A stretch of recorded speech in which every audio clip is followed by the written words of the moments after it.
de hoy día yo creo que va a ser interesante. Vamos a dividirla en dos. En una primera parte voy a darles esta introducción, teoría y ejemplos de los usos directos de la energía geotérmica. Y en una segunda parte ustedes van a hacer sus exposiciones.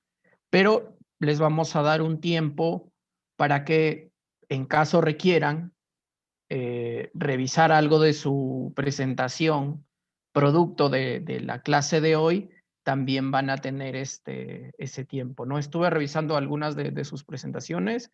Nuevamente les felicito por el compromiso y el interés mostrado en el curso, en cumplir con las tareas, ¿no?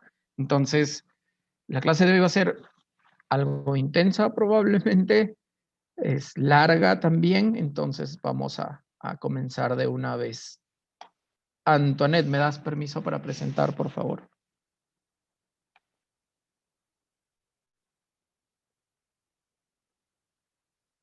Muy bien, muchas gracias. Acá.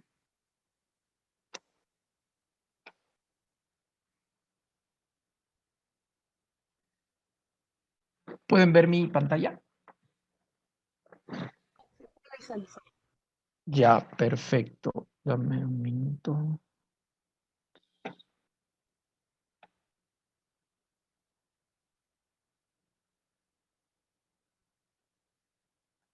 Ya, por alguna razón tengo el mismo problema de la semana pasada, no puedo ver el chat. Entonces, cualquier pregunta, por favor, levantan la mano. O tú, Antoinette, por favor, me ayudas si escriben algo en el chat, por favor. Listo. Muy bien, chicos, chicas, nuevamente gracias. Hoy día vamos a hablar de los usos directos de la geotermia o de la energía geotérmica. Entonces, básicamente son tres puntos importantes que hemos considerado presentarles hoy día. Son tópicos cortos, salvo el segundo, que va a ser el más extenso y probablemente el que desate más curiosidad o preguntas por parte de ustedes, ¿no? En una primera parte vamos a hablar de cómo estudiamos este potencial. Y para eso vamos a volver a la primera clase, ¿no? Donde definíamos qué es energía geotérmica o de dónde viene, ¿no? Entonces, creo que este concepto ya para todos y todas ustedes está bien claro, ¿no? Que el calor es una forma de energía y este calor existe de manera natural en el interior de la Tierra. Y la energía geotérmica es el aprovechamiento de este calor que existe de manera natural, ¿no? Existe de manera natural y continua a lo largo del tiempo. También en la primera clase veíamos cómo los primeros usos justamente refieren al uso directo de los recursos geotérmicos. Hace miles de años, los griegos, en las tribus indígenas, los romanos, inclusive los incas también, hace varios siglos, y hasta ahora venimos usando de alguna u otra forma nuestros recursos geotérmicos. Que hay ciertos lugares donde esto ya ha escalado a otro nivel y los usos se han ido extendiendo, masificando, es también importante conocerlo. Por eso la variedad de usos de la energía geotérmica nos da una idea de la versatilidad de este tipo de recurso. Y sobre todo nos da una idea del potencial que tendríamos como país, como departamentos, como regiones, como comunidades, el usarlo. O sea, ¿cómo cambiaría nuestro modo de vida si realmente aplicáramos o decidiéramos utilizar los recursos geotérmicos, ¿no? Acá, este es un gráfico que hemos generado a partir de una tabla de contenidos del Centro de Excelencia de Geotermia de los Andes, más conocido como CEGA, que está asociado a la Universidad de Chile, probablemente el centro de investigación más importante en la región de recursos geotérmicos, tanto para generación de electricidad como para usos directos, ¿no? Son un centro muy importante, muy conocidos a nivel internacional. Creo que ya en alguna clase hablamos un poquito de ellos. Y ellos han diseñado lo que podrían ser las 4 etapas típicas para desarrollar un proyecto de uso directo. Si bien es cierto, ellos no han desarrollado varios proyectos de diferentes tipos de usos, sí han centrado bastante en temas de calefacción. Pero si nosotros vamos a utilizar el calor como fuente de energía, sea para calefaccionar una casa, sea para un invernadero, sea para un deshidratador o por cualquier otro uso, aplican los mismos conceptos y los mismos pasos, ¿no? El primero es, va a pasar siempre por lo que les he venido diciendo, ¿no? Por conocer, por estudiar el recurso que tenemos. Y como parte de este reconocimiento o de este estudio es entender o seleccionar qué quiero climatizar. Quiero climatizar mi casa, un invernadero, cuánta área tiene el invernadero, cuánta área tiene mi casa, cuántos cuartos tiene mi casa, en dónde estoy situado. Llueve mucho, cae nieve donde vivo. Entonces, conocer todo el entorno, ¿no? En una primera etapa, hacer estudios también. En una segunda etapa es la necesidad de climatización. ¿Por qué quiero hacerlo? ¿No? Entonces, hace mucho calor y quiero usar la geotermia para enfriar. Perfecto, es mi necesidad. Tengo que hacer los estudios para llegar a ello. Tengo un deshidratador solar y ahora quiero pasar a uno geotermal, porque tengo el dinero, porque me parece más eficiente. También es válido.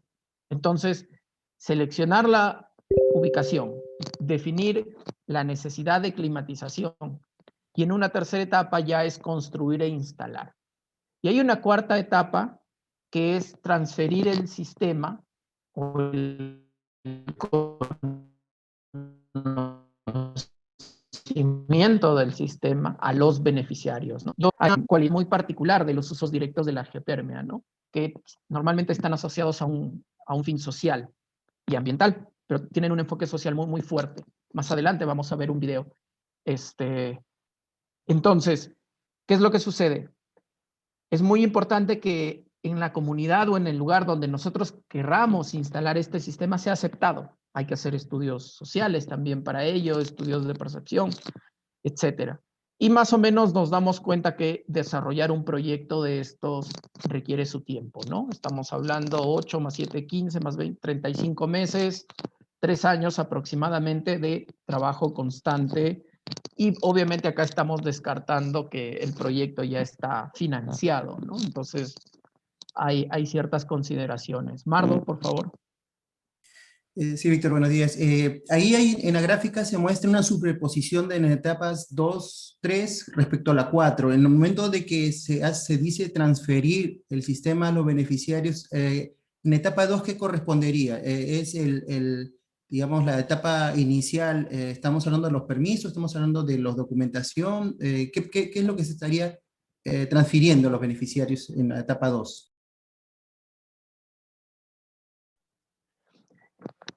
En realidad, desde la etapa 2, y justo tu pregunta, Mardo, da pie para ir a la siguiente diapositiva donde un poco entramos con los detalles, nos permite, mejor dicho, cuando hablamos de transferir el sistema a los beneficiarios, esta transferencia tiene diferentes etapas, ¿no? En una primera etapa hay que hacer talleres participativos, les indicaba que en la etapa 1 hay que hacer estudios de recepción o de percepción respecto al sistema, pero la etapa 4 propiamente dicha se interpone o se sobrepone con la etapa 2 y 3, porque a partir de estas 2 etapas, ni bien terminamos el estudio de recepción, y hay que hacer un trabajo con la comunidad, con las familias de la comunidad, con las autoridades de la comunidad, para poder explicarles y estar educándolos constantemente respecto a los beneficios que puede traer este proyecto y por qué se ha seleccionado su comunidad o su lugar para este tipo de proyecto, ¿no? Creo que en algún momento hablábamos de, o sea, yo puedo tener un proyecto de uso directo de deshidratar madera, pero me voy a una comunidad a 5,000 metros sobre el nivel del mar donde no hay madera. El transporte de la madera va a ser carísimo. Entonces, entender sus necesidades para ver que ellos encuentren a la geotermia como una alternativa de solución y una alternativa para mejorarles sus procesos productivos, es todo lo que se engloba en la transferencia. Obviamente, cuando ya está instalado, superamos la etapa 3, se construye, se instala, se los capacita, ya se puede hablar como esto queda para ustedes, pero siempre va a haber un monitoreo, un acompañamiento por parte de quien ejecuta el proyecto. Esto, como les digo, bajo el marco de que muchos de los proyectos de uso directo, sobre todo los que se han dado acá en Sudamérica, tienen un fin social, igual los de África, los que han desarrollado bastante en Kenia. Entonces, va por ese lado cuando hablamos de que en la etapa 4 se superpone con la etapa 2 y con la etapa 3. Y un poco para resumir esto, ¿no? En la etapa 1 hay que hacer estudios de geología, de geofísica, de hidrogeología y conocer las propiedades térmicas de la roca y del suelo. Esto es importante, ¿por qué? Porque les comentaba de que en ciertos lugares el efecto de la temperatura del día y la noche, esa variación, afecta la temperatura del suelo y el cambio de las estaciones también afecta la temperatura del suelo. Entonces tenemos que identificar cuál es la temperatura óptima en la cual vamos a construir nuestro sistema nuestro colector de calor, que es el término que se le usa, ¿no? Y como mencionábamos también desde una etapa 1, ir trabajando el tema social. Al igual que muchos proyectos, sean mineros, sea geotermia de generación de electricidad o inclusive proyectos agrícolas, el tema social va asociado a la parte ambiental y va incluso desde antes de comenzar un proyecto. Entonces, si bien es cierto, lo podemos poner en la etapa 1, en la etapa 4, pero es una actividad transversal que va a ir acompañando todas las etapas del proyecto, porque es muy importante que con las personas que se va a trabajar se acepte la tecnología, se acepte el sistema y ellos quieran cambiar. Se me ocurre, y esto lo vi hace algunos años, en Tacna, estábamos justamente explorando un campo geotérmico y hablábamos con la gente de la comunidad y en esa época se había puesto de moda, no de moda, pero hubo una campaña del gobierno por las cocinas mejoradas, estas cocinas que ya no botaban humo de la leña dentro del cuarto donde la gente en el campo cocinaba. Y hablábamos con algunas personas que estaban trabajando con nosotros y nos decían, sí, la cocina es bonita, pero la tenemos ahí, no la usamos, porque no es parte de su cultura. Si bien es cierto, tenía muchos beneficios las cocinas mejoradas, solamente les dieron y querían que ya los usen. No hubo de repente lo hubo, pero no en todos lugares al mismo nivel. Conocer su idiosincrasia, conocer la importancia o las actividades que se desarrollan respecto a la acción de cocinar en una casa en el campo. Si les cambiaron la cocina, les rompen esa rutina. Por lo tanto, les generó reacción más que aceptación. Entonces, sí, tenían la cocina mejorada, les habían construido, había una inversión de por medio, pero era un gasto inútil porque la gente no lo usaba. Entonces, el tema social y el análisis es muy importante en las etapas, en todas las etapas de un proyecto, pero incluso antes, ¿no? Antes y después también cuando el proyecto ya está funcionando. Luego, cuando hablamos de dimensionar el sistema en una etapa 2, es lo que les decía, ¿no? Identificar la demanda, la necesidad de calor. No es lo mismo estar en Cajamarca, que está más cerca de la línea ecuatorial, que estar en Tacna. Hay otras condiciones geográficas, hay otra incidencia de la radiación solar. Entonces, todo este contexto es el que se tiene que analizar para tener una demanda adecuada de calor, ¿no? Conocer la oferta calorífica natural, la demanda que se tiene de calor y cómo mi sistema va a mejorar esto, ¿no? Y cuando se construye ya es propiamente seleccionar la zona, instalar, ya acá también descontamos el hecho de todo el proceso de compra de los equipos, de la maquinaria, para poder ya construir e implementar el proyecto en una zona determinada, ¿no? Y muy importante es los talleres, la capacitación, monitorear que el sistema funcione. Cuando se habla de un primer proyecto de usos directos, no va a funcionar a la perfección, algo se va a malograr, algo va a fallar, hay que estar reparando, hay que estar en constantes monitoreo y posteriores mantenimientos, ¿no? Pero es una industria probada, son tecnologías probadas en el mundo, y más o menos estas 4 etapas en aproximadamente 3 años, y resalto la importancia, con el financiamiento económico adecuado, un proyecto puede ver la luz, ¿no? No estamos hablando de algo utópico, sino de algo real que existe hace muchísimo tiempo en usos directos más allá de la balneología o el recreativo, ¿no? Ya un poco para entrar en el fondo del asunto, vamos a hablar de los tipos de usos directos, ¿no? Probablemente ustedes ya han estado investigando algunos, de acuerdo a lo que he estado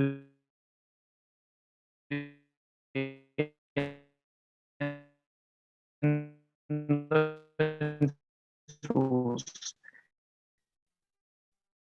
sus trabajos, eso es comentarios de detalle de alguno de ellos. No es el fin del curso es mostrarles. Si entraríamos en detalle de uno, no nos daría la vida, no alcanzaría el tiempo. Entonces vamos a tratar de mostrar las principales características de los usos más conocidos, ¿no? Con algunas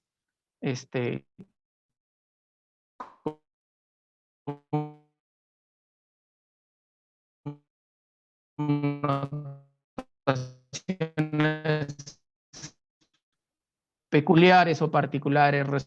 Sí, sí, te escucho.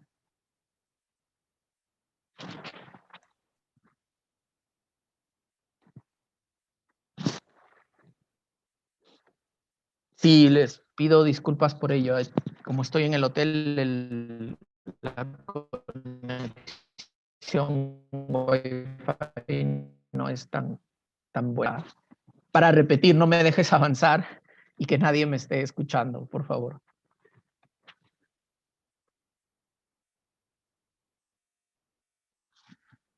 Ya.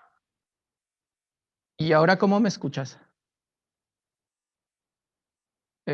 A ver, en todo caso, dame un minuto, por favor.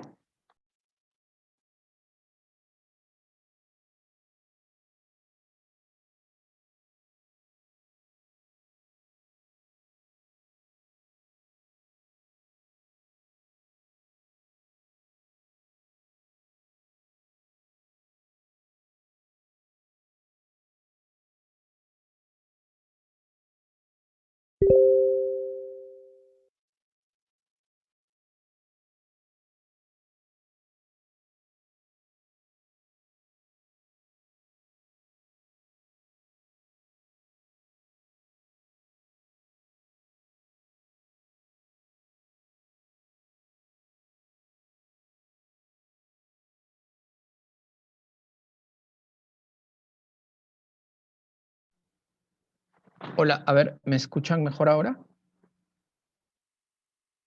Ya, perfecto. ¿Y me escucharon lo anterior o lo repito?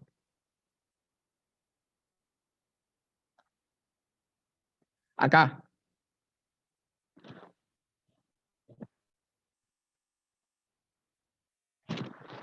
Ah, ok, ya. No, lo que les decía es que ahora vamos a hablar ya específicamente de los usos, los más conocidos. Probablemente si han leído encontrarán otros usos, los pueden mencionar sin ningún problema. Vamos a conocer un poco de ellos, no vamos a entrar al detalle técnico de cada uno, simplemente vamos a dar un repaso general, de tal manera de que les brinde a ustedes la base y el conocimiento general respecto a lo que es el uso directo de la energía geotérmica, ¿no? En un primer momento, ahora vamos a hablar de la calefacción. Sistemas de calefacción geotérmica, lo más conocido son las bombas de calor de suelo o bombas de calor geotérmica. Acá es importante mencionar algo, ¿no? En este tipo de sistemas hay una versatilidad muy importante. ¿Por qué? Porque no utilizamos, o mejor dicho, se pueden realizar sin necesidad de tener agua termal, sin necesidad de tener una fuente termal natural. Para ponerles un ejemplo, estamos en el campus de la universidad, no sé, San Marcos. Dentro de la Universidad de San Marcos no hay ninguna, en Lima no hay ninguna fuente termal, pero sí podríamos implementar un sistema de calefacción con bombas de calor del suelo. Hay varios tipos, vamos a verlos algunos, ¿no? Como les decía, de manera muy general. Un colector vertical. ¿Qué significa? Que vamos a perforar un pozo, de este pozo vamos a extraer agua, esta agua va a ir al intercambiador y luego esta agua va a ser reinyectada nuevamente al acuífero.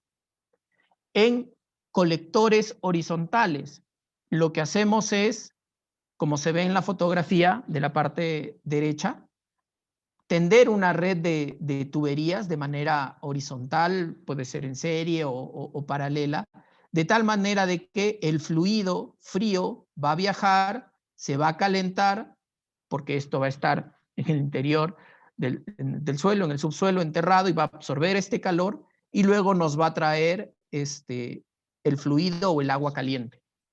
Y el agua caliente se va a utilizar en un intercambiador y va a producir el efecto de calefacción que se requiere. Hay otros tipos de colectores que pueden ser en espiral horizontal o en espiral vertical, que también tienen la misma función. Y hay inclusive, ya cuando nos vamos más allá en el diseño y el proceso constructivo, esto lo vi que lo implementaron en la Universidad de Chile y en otros lugares de Europa, ya son pilares geoenergéticos, le llaman, ¿no? En algunos otros casos usan pilares geotérmicos como nombre. ¿Qué quiere decir? Que en la fundación misma del edificio que se está construyendo ya se inserta todo el sistema para el paso del fluido para absorber el calor de la tierra y que sirva para calefaccionar un ambiente determinado. Pero cuando hablamos de calefaccionar, podemos generarle calor o podemos generarle frío. Entonces, lo que tenemos es que le ganamos calor al subsuelo y este calor puede usarse, es una fuente de energía que puede usarse para aumentar la temperatura de un ambiente o para enfriar el ambiente. Entonces, esa es la otra versatilidad que tiene los sistemas de calefacción con bombas de calor del suelo, que permite esta doble función. Tú le bajas el switch y enfría, le subes el switch y calienta. Entonces, son muy versátiles, son muy usadas, vamos a ver algunos ejemplos más adelante.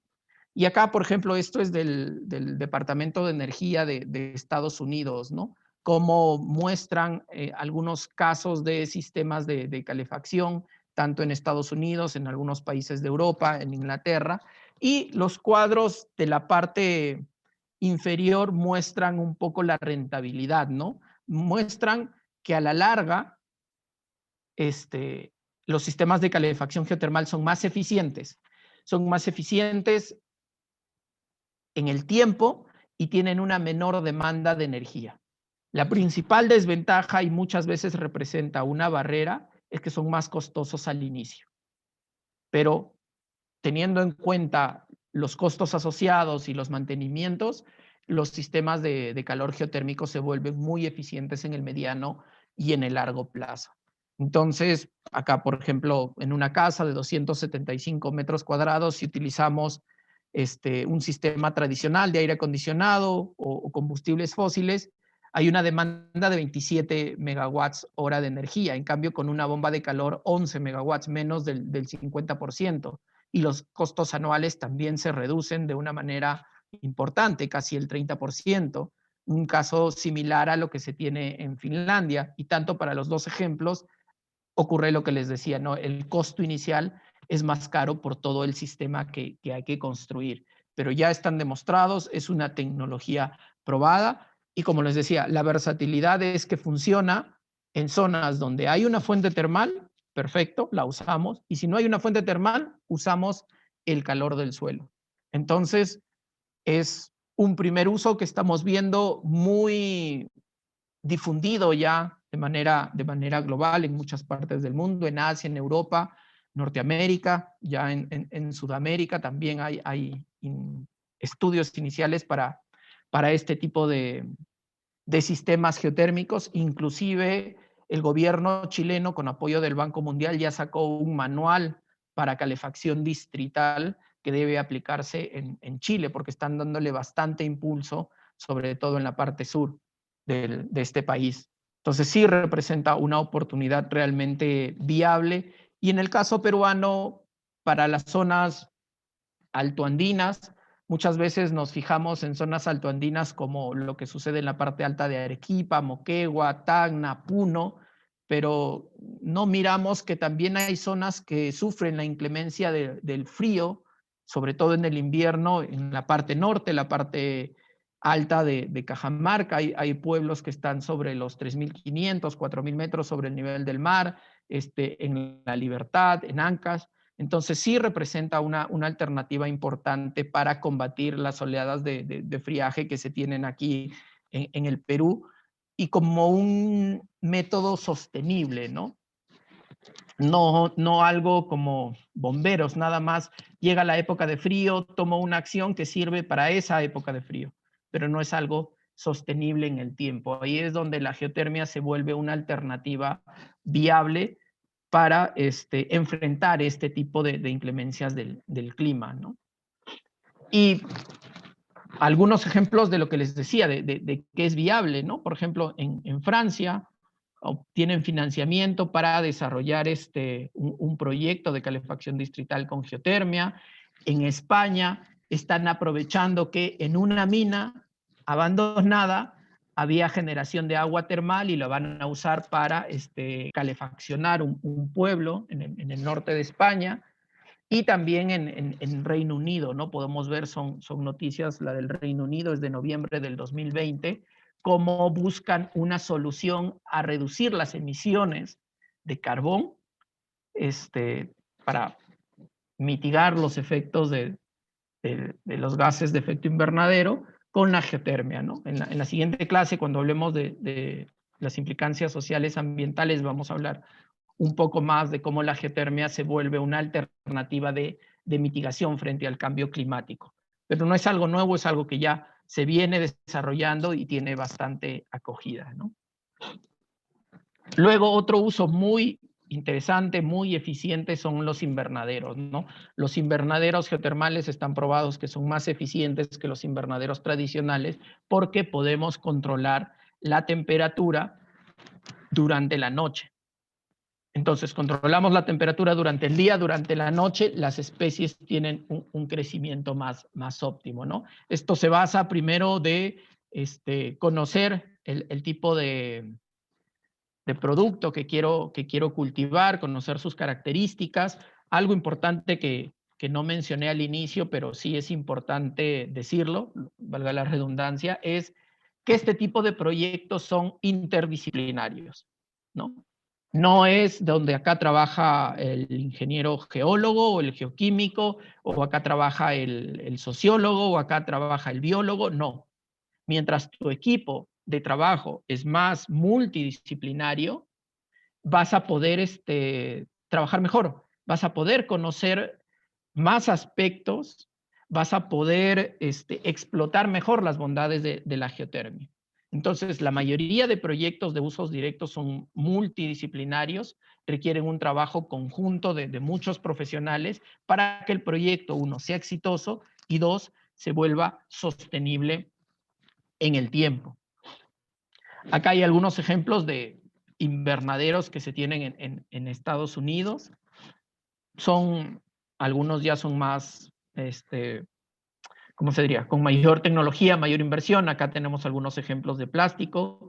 Acá hay ya una estructura más sólida. Acá podemos ver cómo cómo en la parte inferior está la red de tuberías por donde circula el agua caliente que brinda justamente el calor al invernadero, ¿no? Entonces son tecnologías ya probadas.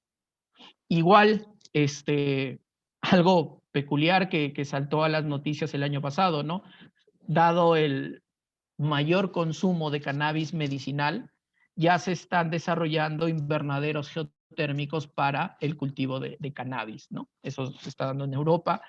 Holanda, la mayoría de invernaderos donde se tienen tulipanes y vegetales son invernaderos geotérmicos. Ellos tienen bastante inversión en perforación para poder extraer agua caliente para sus invernaderos, porque el comercio de tulipanes en Holanda, por ejemplo, es una gran parte, mueve gran parte de su industria, ¿no? Entonces invierten bastante en ello, son muy, muy especialistas en este tema. Y hay ejemplos, ¿no? Como les decía, son noticias recientes.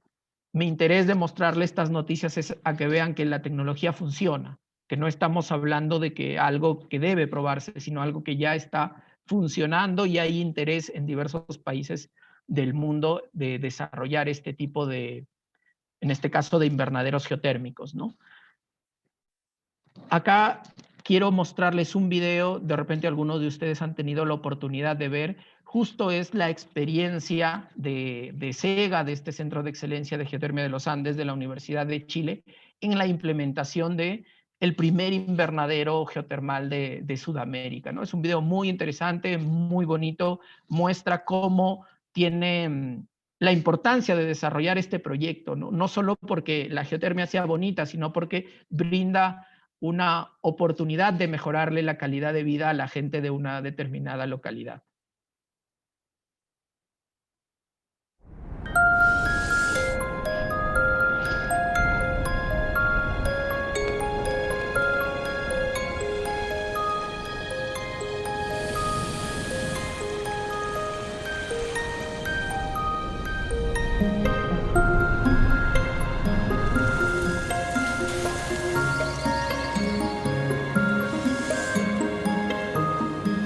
Es difícil vivir en esta zona por los costos, por los accesos, por las enfermedades que se generan por la contaminación que nosotros mismos producimos para poder calefaccionarnos. Es caro alimentarse con verduras en esta región. La verdura por lo general llega a todos los locales que trabajan directamente con fruterías desde Temuco. Aquí la verdura es cara, pero se vende poco. Y se gana poco porque yo cuando compré directo, pues compré ya de segunda mano, pues entonces es más caro.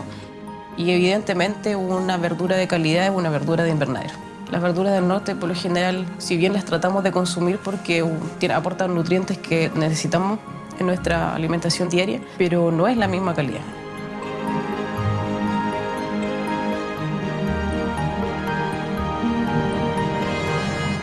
Por la lluvia y el frío. Aquí más es la lechuga, el cilantro, la beterraga, la coliflor también. Aquí viene gente de afuera a comprarlo aquí mismo. Con geotermia vamos a poder tener un invernadero y producir en los meses de invierno, junio, julio, agosto, vamos a poder producir verduras, hortalizas, y eso nos va a ayudar no solamente a tener mayores ingresos para la unidad, que nosotros también vendemos nuestros productos, pero lo más importante para nosotros es dar herramientas a los usuarios. Tengo entendido que estos proyectos de geotermia es el primero que se va a hacer acá en la región, y para nosotros es importantísimo como Gendarmería ser los pioneros en esto. Bueno, en la región de Aysén y principalmente en estos climas que son fríos, marítimos y lluviosos, las temperaturas del invierno son muy bajas y hay mucha lluvia y poca radiación. Por lo tanto, entre junio, julio y hasta agosto probablemente la producción de hortalizas es nula. Entonces hay que buscar una fuente extra de temperatura para que los invernaderos tengan el confort térmico para que las plantas puedan tener su proceso de crecimiento natural. Nosotros llevábamos 2 años ya casi trabajando en la región de Aysén, viendo cuál era el potencial geotérmico. Entonces gestionamos un fondo y construir estos invernaderos geotérmicos acá en la región de Aysén. Esto es la energía geotérmica de muy baja temperatura que funciona porque el suelo tiene una inercia térmica y es capaz de mantener una temperatura constante todo el año. Por ejemplo, los topos hacen hoyitos en el suelo para poder vivir confortables todo el día. Cuando fuera hace mucho frío, se van abajo y está más tibio. Nosotros con la bomba de calor geotérmica ocupamos el mismo principio. Tenemos un sistema de cañerías que está enterrado en el suelo que recupera ese calor, lo lleva a una bomba de calor geotérmica que lo concentra y lo traslada al estanque de inercia, y luego en el estanque de inercia tenemos un reservorio de temperatura que podemos distribuir como queramos. La bomba de calor geotérmica es capaz de transformar esta temperatura, concentrarla y subirla mucho más, ¿ya? Podemos llegar a 45, 50 grados fácilmente con la bomba de calor geotérmica. Las expectativas son bastante buenas porque vamos a resolver dos problemas. El primero es que no hay hortalizas de hoja verde. En los meses de invierno nosotros los vamos a poder producir con energía local. Y además es una energía limpia, no contaminante, y por lo tanto vamos a contribuir a la descontaminación que tiene la región de Aysén por la combustión de leña. La experiencia de poder trabajar en un centro de reinserción social es súper bonita porque uno convive con reclusos que buscan una oportunidad. Al poder entregarles una tecnología diferente, ven un desafío, ven una oportunidad de crecer, de aprender un oficio y por lo tanto se involucran en todo el proceso. Los gendarmes también están bien contentos con esto de que sus usuarios del set puedan aprender cosas nuevas, capacitarse y así cuando sean reinsertos en la sociedad sean personas que tienen nuevas competencias para poder seguir trabajando. Para mí en lo personal, ¿cierto?, ha sido como bien importante y de gran ayuda, ¿cierto?, para poder ir en ayuda de los mismos usuarios. La gente va a llegar más acá, va a venir más a comprar, entonces creemos que con esto vamos a sacar el set adelante. Yo en lo personal estoy como ansiosa a ver ese invierno y ver que vamos a tener ver que vamos a tener para vender, que los internos van a tener sus invernaderos con agua, entonces estoy como ansiosa en ese sentido. Espero ese momento.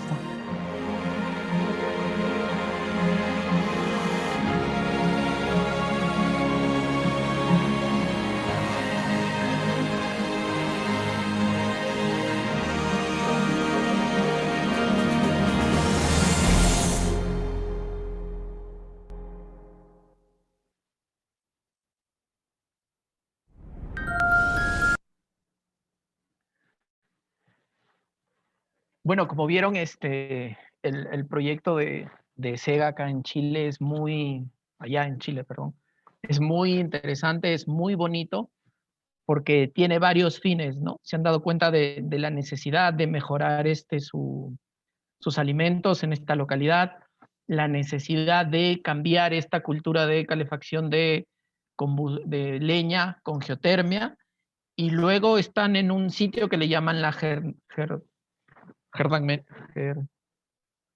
ya, se me fue la palabra, donde hay reclusos, entonces también tiene un fin social.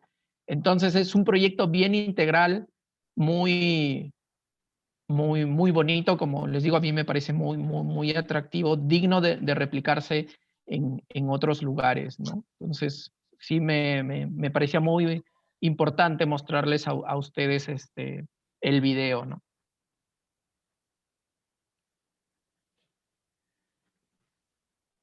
Luego, hay otro tipo de uso, que es acuacultura. De la misma manera en que ciertas especies, cuando controlas la temperatura durante el día y la noche en los invernaderos, tienen un crecimiento más óptimo, lo mismo sucede con algunas especies de peces. La tilapia, el bagre son algunos de ellos donde si tú controlas la temperatura del agua en el cual viven estas especies, van a crecer más rápido y más grandes que en un proceso de piscigranjas normales. Entonces, este es otro tipo de uso directo de la geotermia muy desarrollado. Acá en la región tuve la oportunidad de visitar una experiencia en Uruguay con tilapias, pero también está desarrollado en algunos países de Europa y en Estados Unidos, ¿no? Entonces, acá me parecían unos datos muy importantes, por ejemplo, respecto a esto, ¿no? En California hay más de 15 centros con actividades de acuacultura, aprovechando justamente los fluidos geotérmicos. Los peces crecen más grandes en periodos más cortos de tiempo, lo que les decía. Y, por ejemplo, en este sector producen alrededor de 4.5 millones de kilogramos de peces por año, que se va a su principal consumidor, que es el mercado de California, ¿no? Con especies como el bagre y la tilapia. Entonces, nuevamente, es una industria ya probada, que funciona desde hace más de 15 o 20 años, probablemente en algunos lugares del mundo, con resultados importantes, ¿no? Acá podemos ver diversos ejemplos de piscigranjas. Tenemos un criadero de camarones en Nueva Zelanda, un ambiente algo más rústico probablemente. Tenemos algo en Oregon. Y igual hay que instalar todo un sistema de tuberías con el agua caliente para, en algunos casos, calentar el agua dulce donde van a vivir estas especies. Pero es un uso probado, que funciona y con resultados, ¿no? Resultados que permiten darle viabilidad económica a este tipo de proyectos. Entonces, es otro uso muy importante que se está desarrollando de la geotermia, especialmente en Estados Unidos y en otros países. Acá les pido perdón, no debería decir acuicultura, debería decir deshidratadores. Y estos son deshidratadores de granos con fluido geotérmico. Entonces, también la geotermia se puede utilizar para procesos de deshidratación.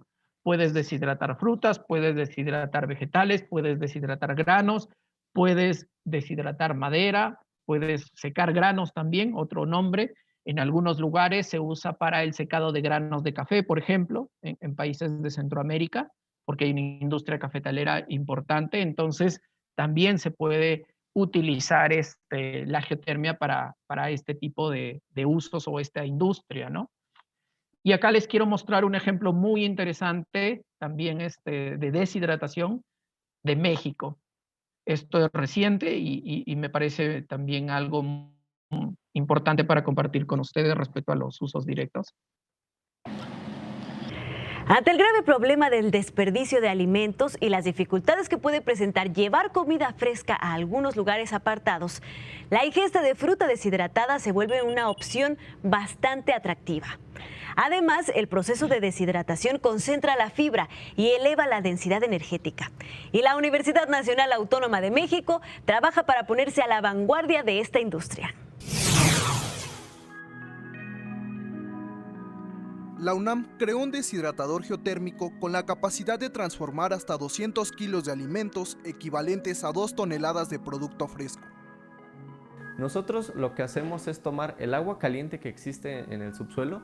Esa agua caliente nosotros tomamos ese calor para poderlo transmitir por medio de unos tipos como radiadores, que son intercambiadores de calor, en donde nosotros transferimos ese calor a aire. Calentamos ese aire y ese aire caliente es el que le quita la humedad poco a poco a los alimentos.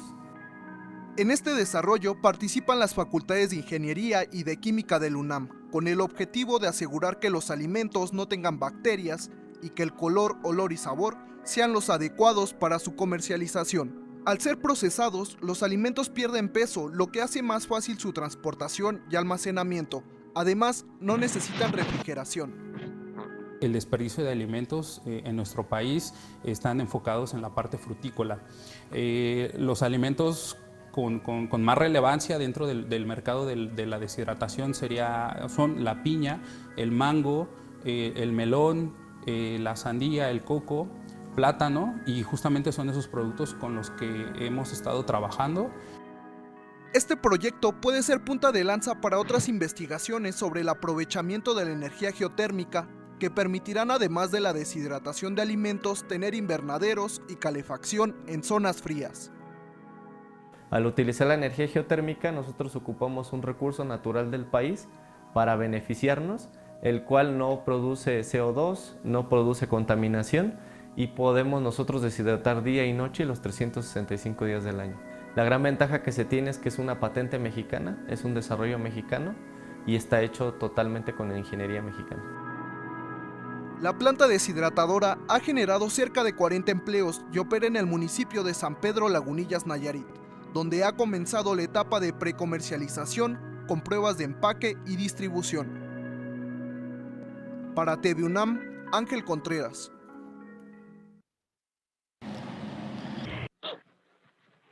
Lo interesante, por ejemplo, de este proyecto de México es que ahora ellos están exportando fruta deshidratada a Estados Unidos. Entonces, Estados Unidos se convierte en un mercado muy atractivo, donde probablemente el éxito de este proyecto de deshidratación está asegurado, ¿no? Puede escalarse e ir creciendo. Otro aspecto importante a mencionar, tanto lo que hemos visto en el caso de Chile y lo que acabamos de ver en el caso de México, es el rol de la investigación y es el rol de las universidades, ¿no? En ambos proyectos, que son pioneros en sus países, vemos cómo la universidad juega un rol muy importante producto de las investigaciones que vienen haciendo. Entonces, de repente eso también debería llamarnos la atención respecto a cuál es el rol de investigación que se viene dando en las universidades peruanas respecto a nuestros recursos geotérmicos, ¿no?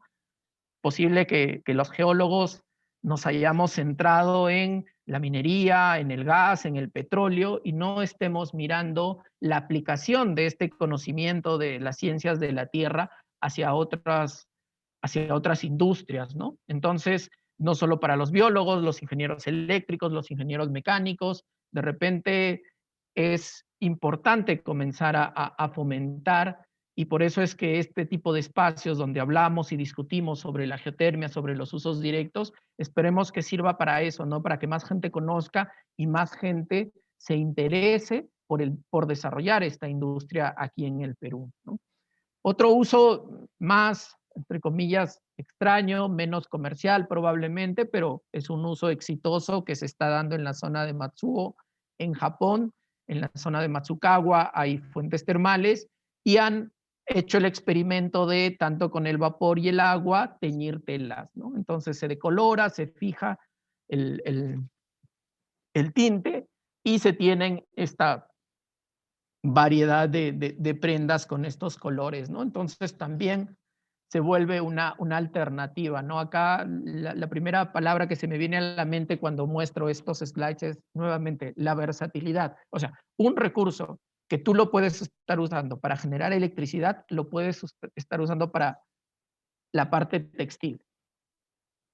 En la vida iban a tener confluencia estas dos industrias, pero vemos que gracias a la geotermia sí se puede. Entonces ahí es donde se tiene la versatilidad de los usos directos de la geotermia, ¿no? Hay otros casos también, otro uso que es la esterilización de suelos, ¿no? Es para combatir plagas o algunas pestes.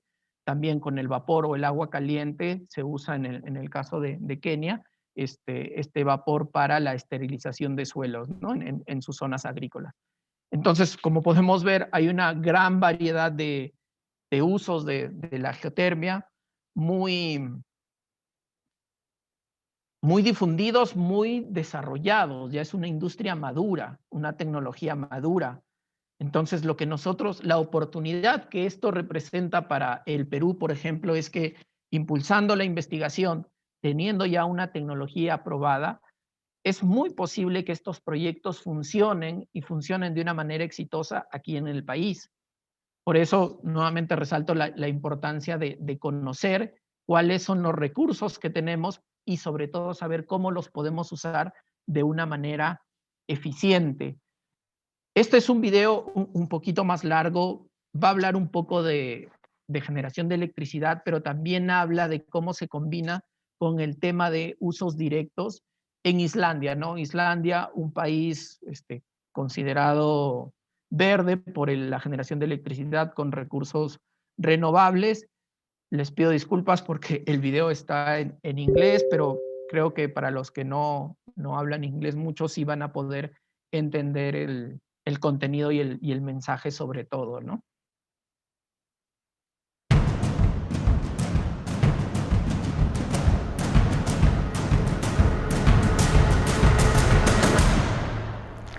Hey guys, welcome to Iceland. We are 64.2 degrees north, just 250 kilometers shy of the Arctic Circle. The air temperature is just above freezing, yet I am in here with nothing but a pair of shorts, sitting nice and comfortably in a natural pool that's the temperature of bath water. And let me tell you, it is absolute bliss.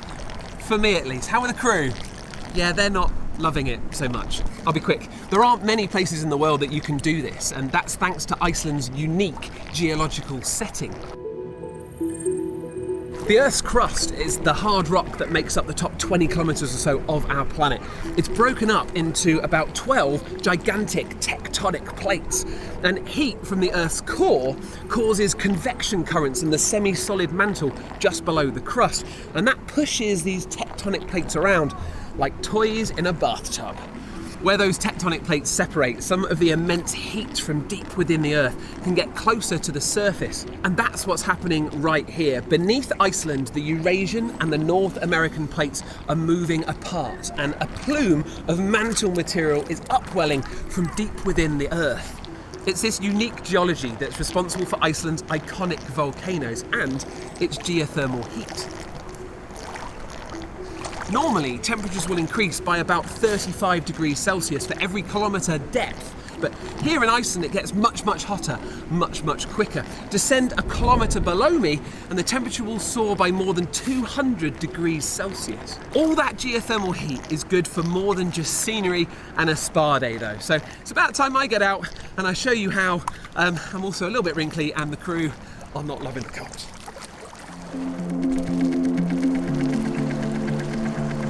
This is a Stirling engine. It is a great example of how you can turn thermal energy and turn it into another form of energy.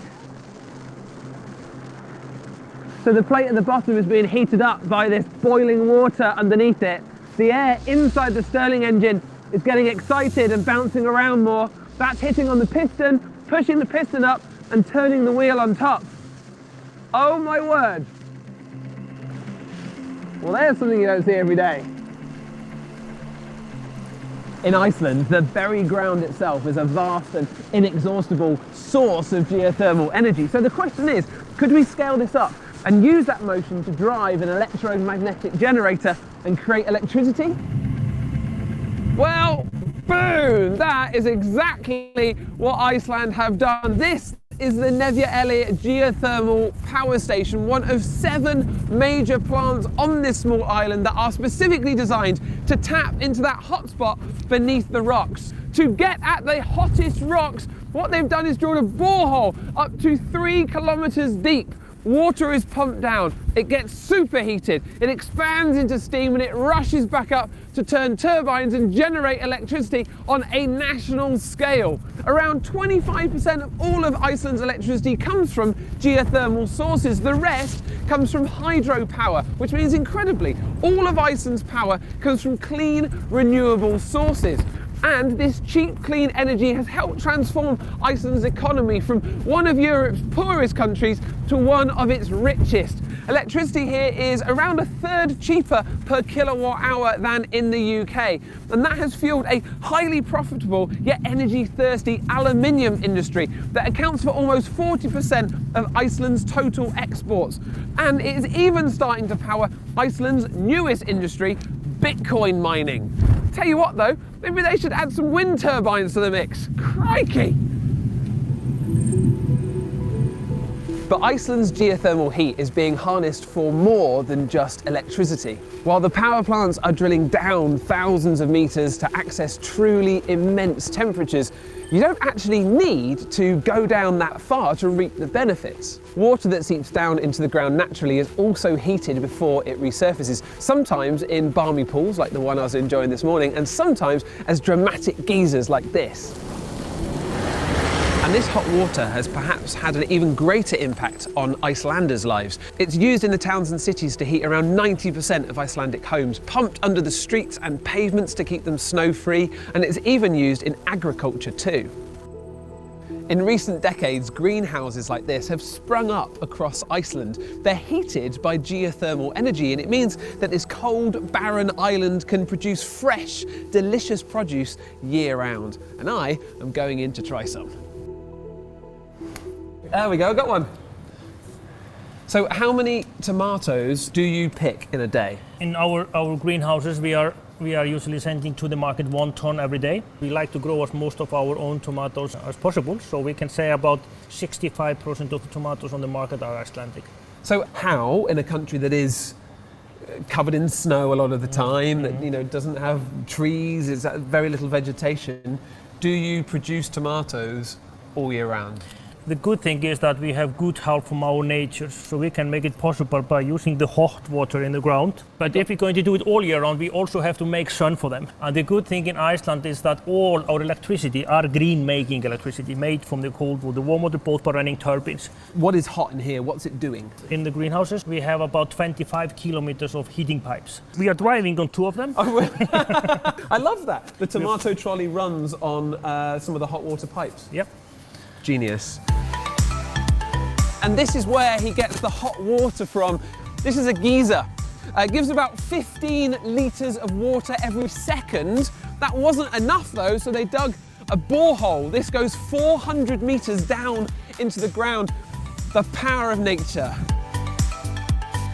So this place really is, it relies on nature to exist. We try to do everything as natural as possible, and we can say our main goal is to make a perfect day for our plants every day of the year. So this is a happy tomatoes, and like tomatoes, they are 92% water. 92% water. So it's really important that the plant is getting good quality of water. And in Iceland we have so much good quality cold water coming from the mountains. So we can give them the same water that we are drinking in our houses. Can't get much fresher than that, can you? No. And then it's best to eat them straight from the plant. Take up one. May I? Literally just pick this. This is how they taste best. Oh, that's beautiful.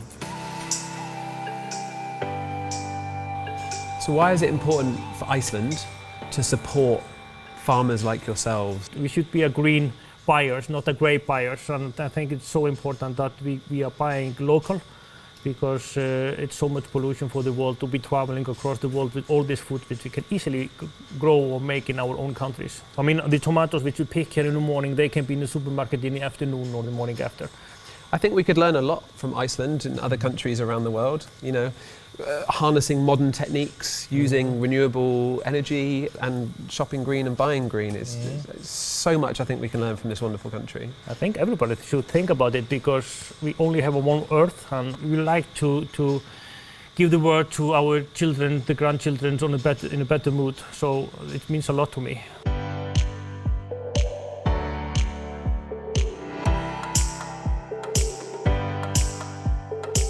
Travelling around Iceland today, it's become really clear how connected the community is to the ground underneath their feet. It gives them the hot water in their homes, they create renewable energy from it, and now they even get their salad and vegetables using what's there, the geothermal energy. It's been a fantastic, fantastic day. And if you want to come on an adventure like this, you now have the chance. We have launched the BBC Earth Presenter Search 2018. Watch this video to find out how to enter. Please make sure you check out loads of the other videos that we've been making here in incredible Iceland.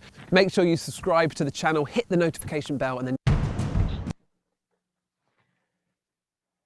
Bueno, como han visto en este último video, que me parecía muy ilustrativo mostrarles a ustedes, porque muestra esa conexión que existe entre la generación de electricidad y otros usos, ¿no? Y el video comienza resaltando el contexto geológico único que tiene este país respecto a producto de la tectónica de placas, algo que nosotros hemos hablado en la primera clase. Se ha generado que Islandia sea conocido como un punto caliente, ¿no? Con abundantes recursos geotermales. Si bien es cierto, el Perú no está, o países como Colombia, México, Venezuela, no estamos en ese contexto de Islandia, pero sí tenemos nuestros recursos geotérmicos. Les hablaba de que Perú tiene más de 500 fuentes termales. Entonces, si tenemos fuentes termales y adicionalmente conocemos que podemos aprovechar el calor que existe en el suelo, a 2, a 3, a 5 metros, en cualquier lugar del país, indistintamente de la altitud, podemos hacer un mejor uso de los recursos geotérmicos. Y algo muy interesante, y con esto quiero terminar esta parte y dejar abierta la discusión. De repente alguno de ustedes tiene algún comentario para compartir o pregunta, era el impacto que tiene o que se busca tener con este tipo de proyectos respecto al cambio climático, respecto a cuidar y preservar nuestro planeta, ¿no? En el video se hablaba de dejar de ser un comprador gris para ser un comprador y un productor verde, ¿no? Entonces, como esta mentalidad de aprovechar los recursos que se tienen en un determinado lugar, en este caso un país como Islandia, para también cambiar la mentalidad de las personas y concientizarlas más acerca de la conservación de nuestro planeta. Me pareció un video muy interesante, y con este video he buscado cerrar esta primera parte de lo que es los usos directos, ¿no? Hay una gran variedad de usos directos, por ahí nos han faltado algunos. Por ejemplo, hay una experiencia muy interesante en El Salvador, donde con el vapor remanente de la planta geotérmica han creado una industria para la confección de velas decorativas. Entonces han ganado premios ya en el 2019, ganaron un premio, y es un programa, como les digo, también con un fin social muy interesante porque está enfocado básicamente en mujeres para la confección de estas velas, ¿no? Entonces hay muchísimos más usos. No hemos hablado de la balneología porque creo que es el más conocido y hubiéramos sido redundantes en ello, pero sí la idea ha sido mostrarles esta gran variedad de usos, inclusive, como les decía, algo peculiares como los invernaderos geotérmicos para el cannabis medicinal. Entonces, no sé si alguno de ustedes tiene alguna pregunta, algún comentario, algo que quisiera compartir con la clase.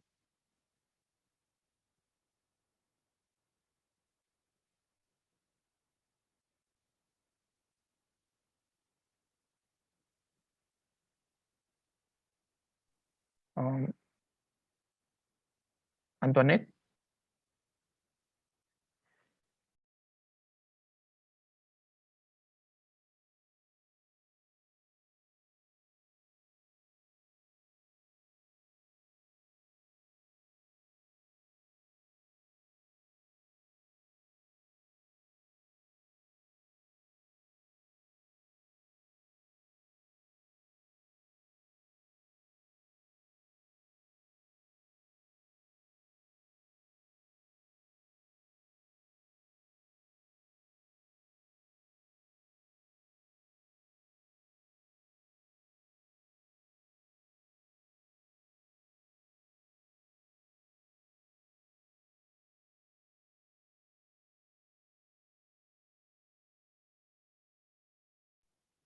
Muchas gracias, Antoinette.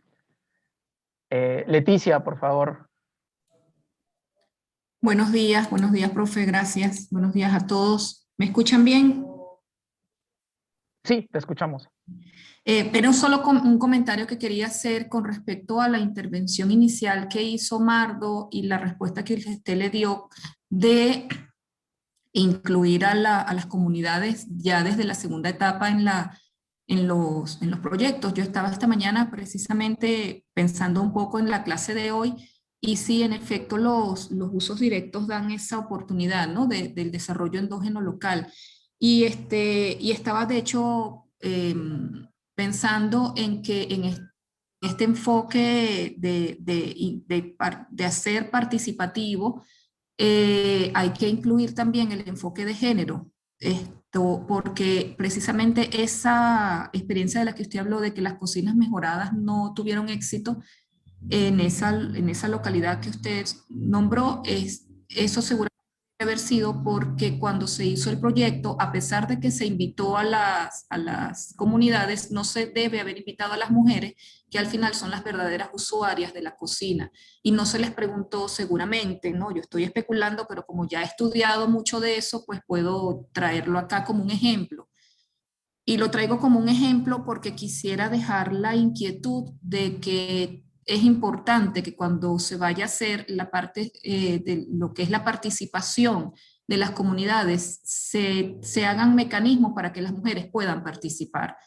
Seguramente estas mujeres no pudieron participar y quienes fueron a las reuniones, que es lo que se ha visto que sucede con mucha frecuencia, quienes van a las reuniones para informarse del proyecto y para tomar las decisiones de cómo se va a utilizar la energía, bien sea geotérmica, bien sea solar, bien sea eólica o mini hidro o la que sea que se esté impulsando para el desarrollo endógeno local, quienes van son los hombres de la casa porque ellos son los representantes de la familia y la mujer prefiere que vaya el hombre porque ella tiene en casa mucho que hacer, tiene que cuidar a los niños, tiene que terminar la comida, tiene que estar pendiente de que los niños se bañen, que terminen la tarea y tiene que dejar todo listo para ir al día siguiente a volver a empezar su rutina familiar, cotidiana, de educación, de escuela, de casa, todo. Entonces, cuando eso pasa y la mujer no va y no da su enfoque desde el punto de vista de los roles que ella desempeña en la casa y en la comunidad, que no son los mismos que desempeña el varón o el hombre,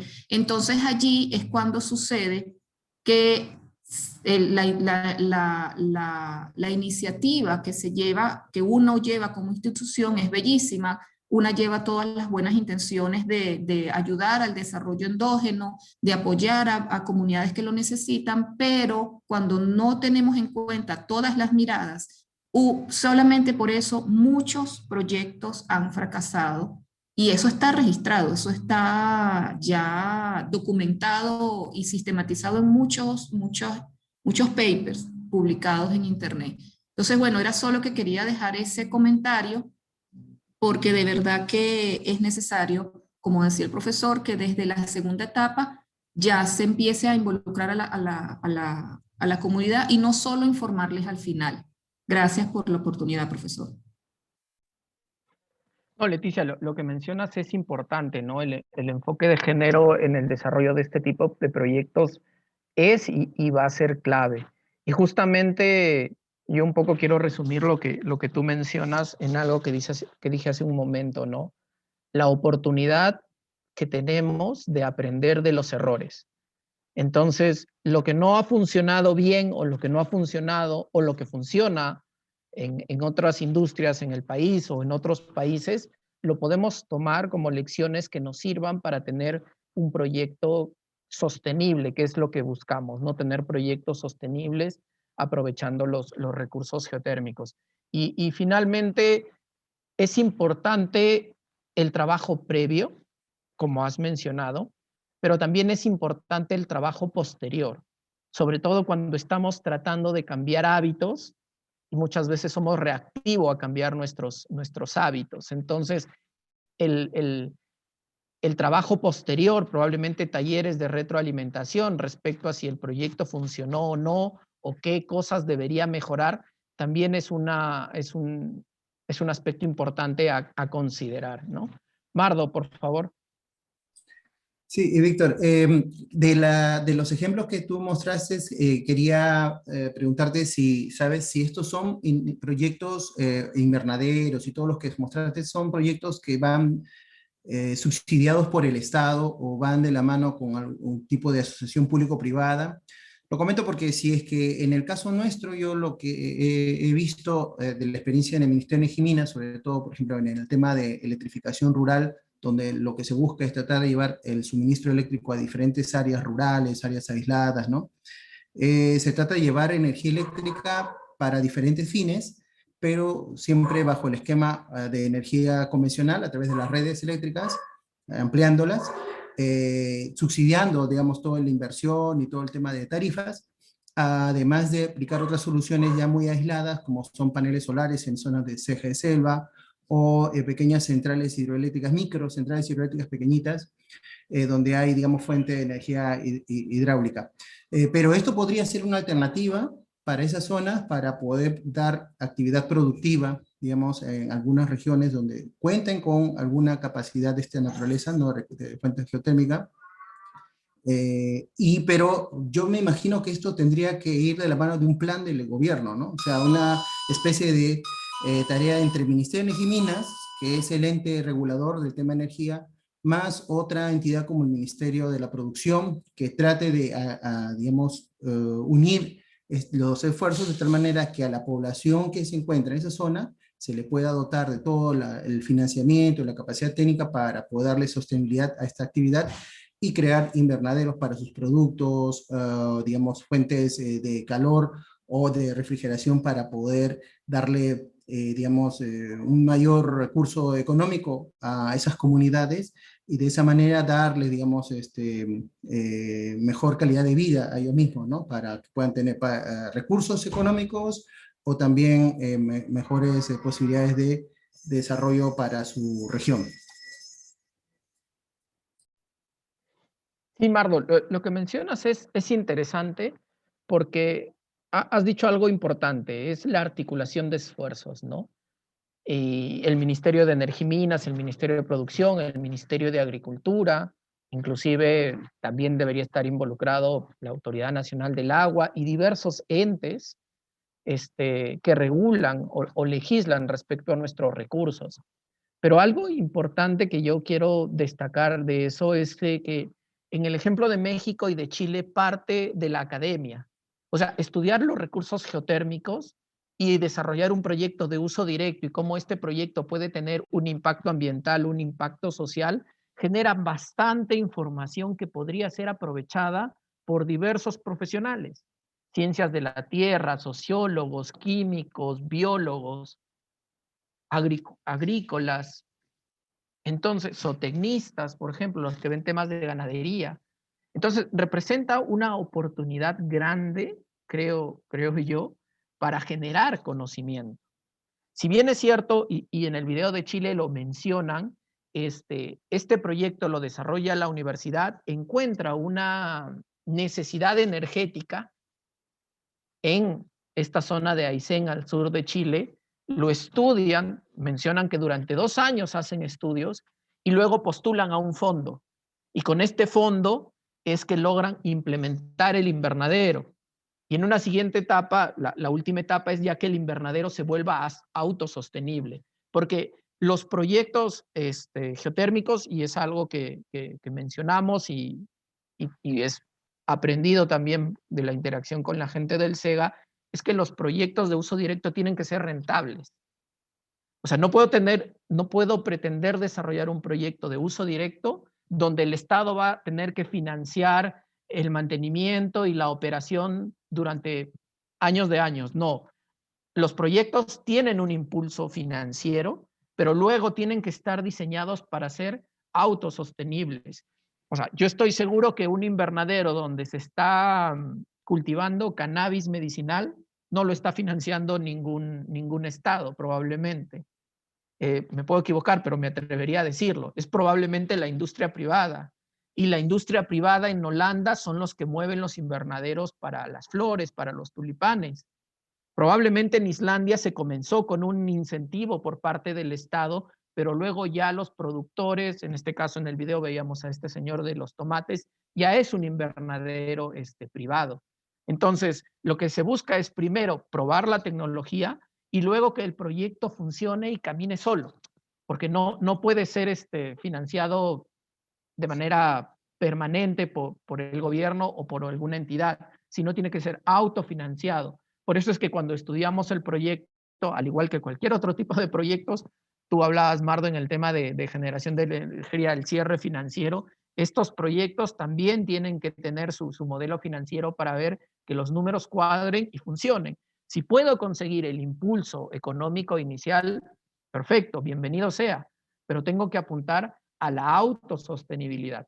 Y la autosostenibilidad se va a dar con capacitaciones, con mesas de trabajo, articulación, con la participación de todos los involucrados, tanto los usuarios, que podría ser una comunidad, como los investigadores, gente de la universidad. Personalmente creo que las universidades juegan un rol fundamental para desarrollar los recursos geotérmicos aquí en el Perú. Y podemos aprovechar y podemos apalancar diversos fondos que salen. Hay fondos para ideas, hay fondos para emprendedores, hay fondos para proyectos que están en etapa de prefactibilidad, hay fondos para proyectos que pueden mejorarse.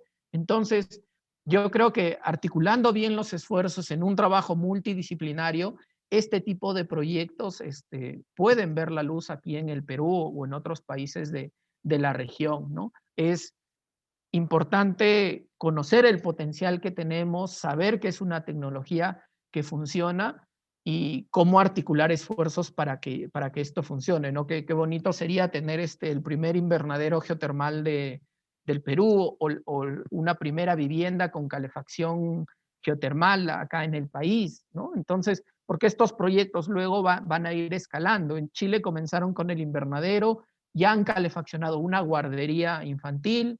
Entonces, sí es una industria o son proyectos que una vez que comienzan a funcionar van a llamar las miradas y va a haber mayor deseo de desarrollar este tipo de proyectos.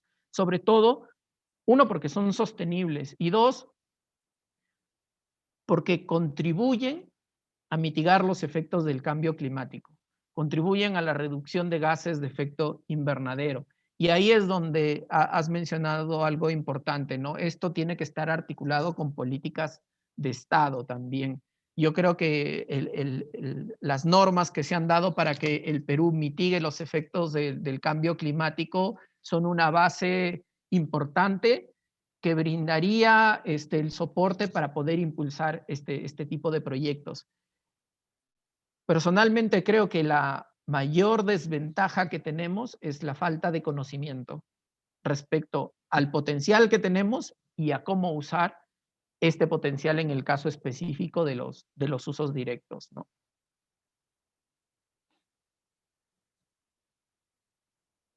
No sé si alguien más tuviera algún comentario, pregunta, opinión, por favor. Luis. ¿Qué tal, Víctor? Buenos días. Víctor, una consulta.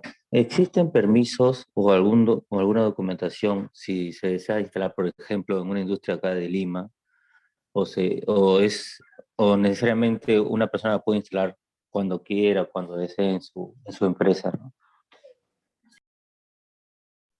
El tema de los permisos es básico y es importante. Cualquier proyecto que hagamos tiene que estar dentro del marco normativo.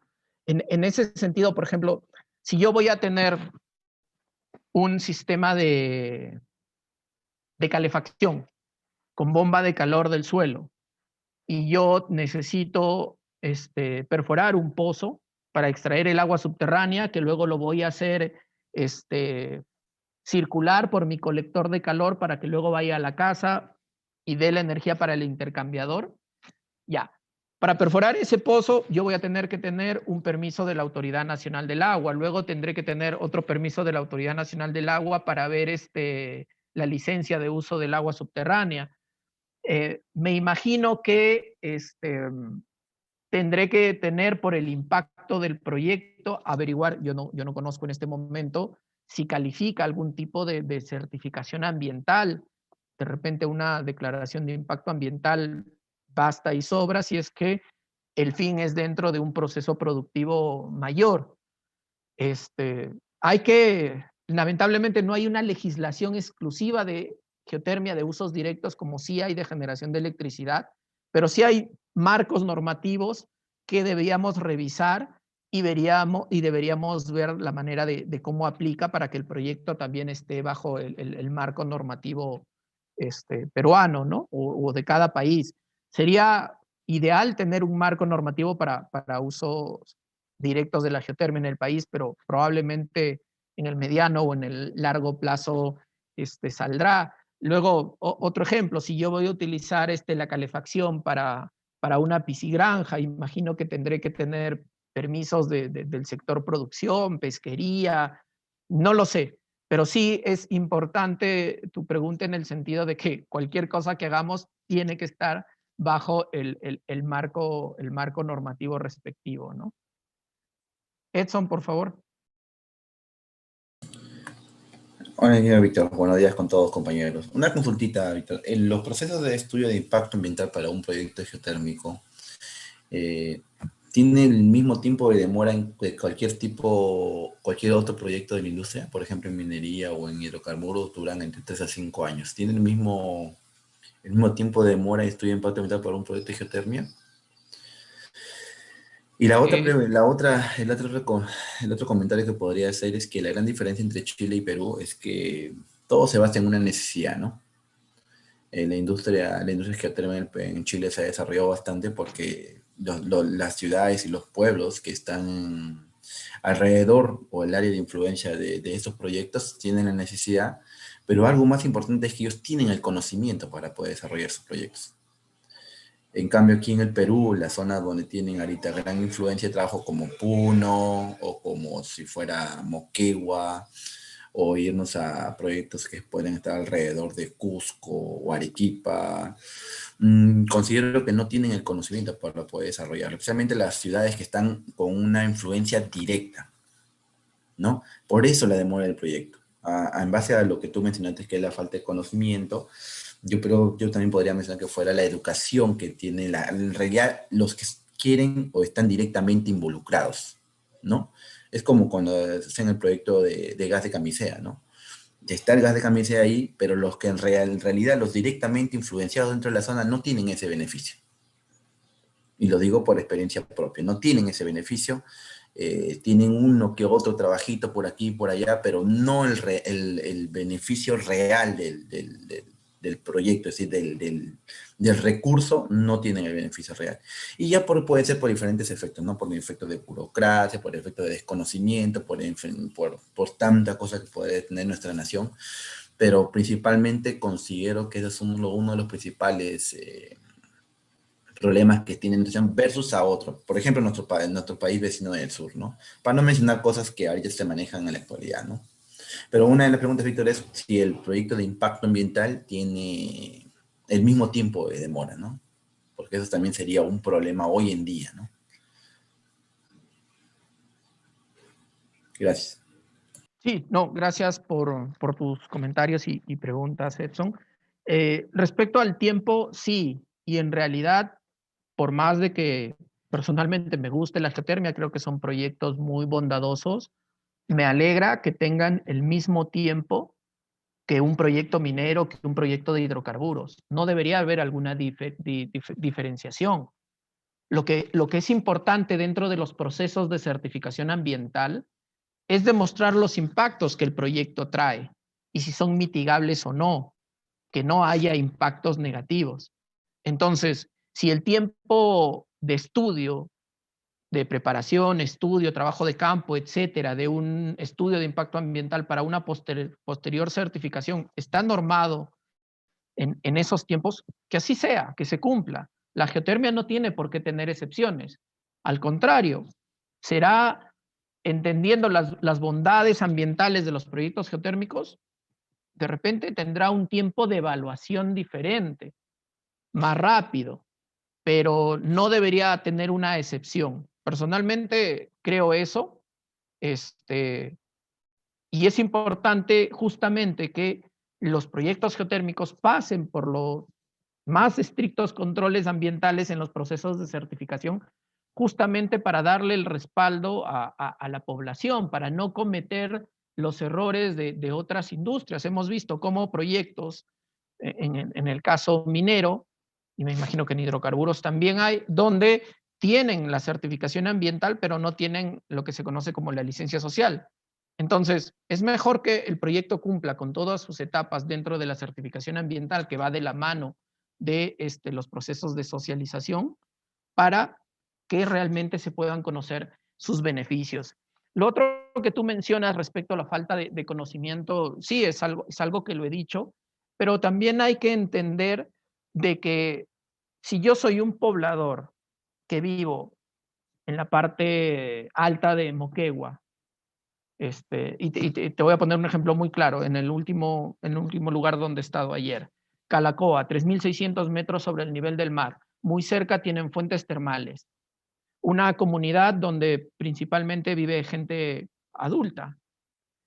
Nadie ha ido a enseñarles, y cuando hablo que nadie ha ido me refiero a los entes encargados de divulgar el conocimiento que se debe tener. ¿A quién me refiero? A la universidad.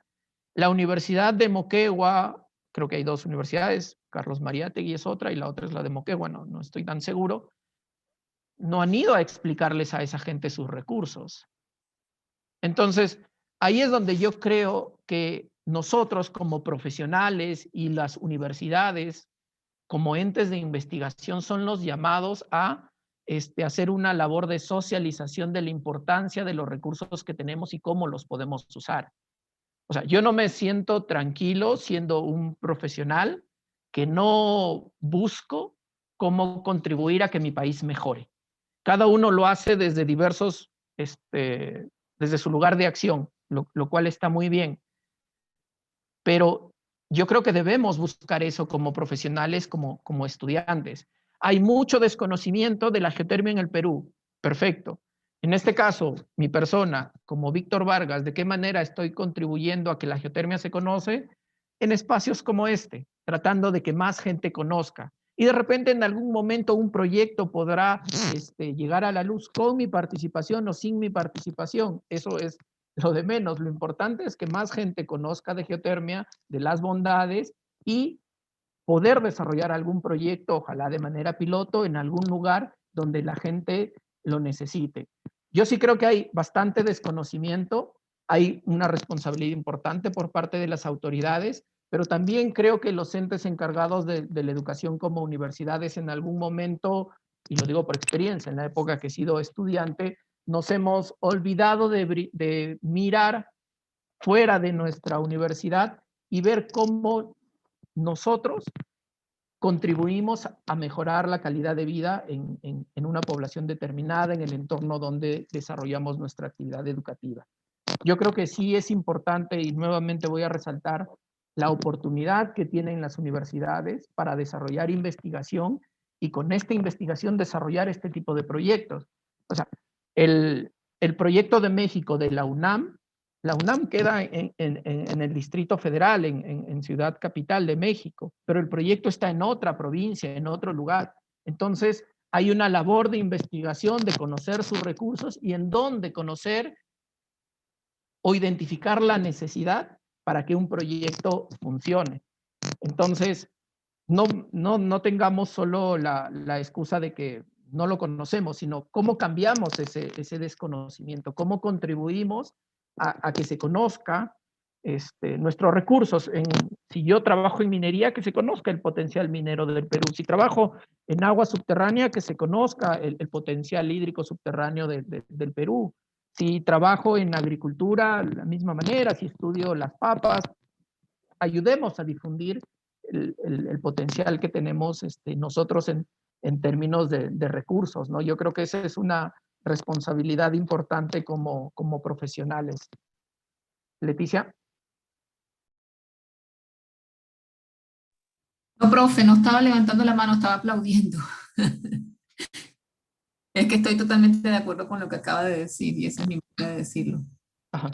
Gracias, Leticia. Sí, y va por ahí un poco, ¿no? O sea, yo creo que, y nuevamente lo voy a repetir, disculpen si suena cansado, la geotermia tiene muchas oportunidades en el país, muchas, para generación de electricidad y para usos directos. Y este curso lo que busca es contribuir al conocimiento, que se puedan articular esfuerzos para poder dar el siguiente paso y no solo seguir diciendo que en el Perú tenemos un potencial geotérmico, sino más adelante en el corto plazo, decir, oye, el potencial geotérmico del Perú nos ayudó a tener el primer proyecto, aunque sea un proyecto piloto, pero ya al menos un primer proyecto de calefacción, de invernadero, de deshidratación, de secar madera, del que sea, pero ya donde demostremos que la geotermia funciona. Un poco en ese sentido es a donde personalmente apunto y espero que muchos de ustedes quieran apuntar a ello, ¿no? Vamos a darnos un breve receso de unos 10, 12 minutos, 10 y 40 nos juntamos de nuevo para entrar a la última parte de la clase. Son 2 slides muy cortos y didácticos sobre la situación actual de los usos directos en el mundo, ¿no? Justamente cómo esta versatilidad de la geotermia ha ayudado a que más países se interesen en desarrollar este tipo de proyectos, cómo esto ha cambiado en los últimos años, y luego ya dar pie a las exposiciones, ¿no? Entonces, en 10 minutos nos encontramos, por favor.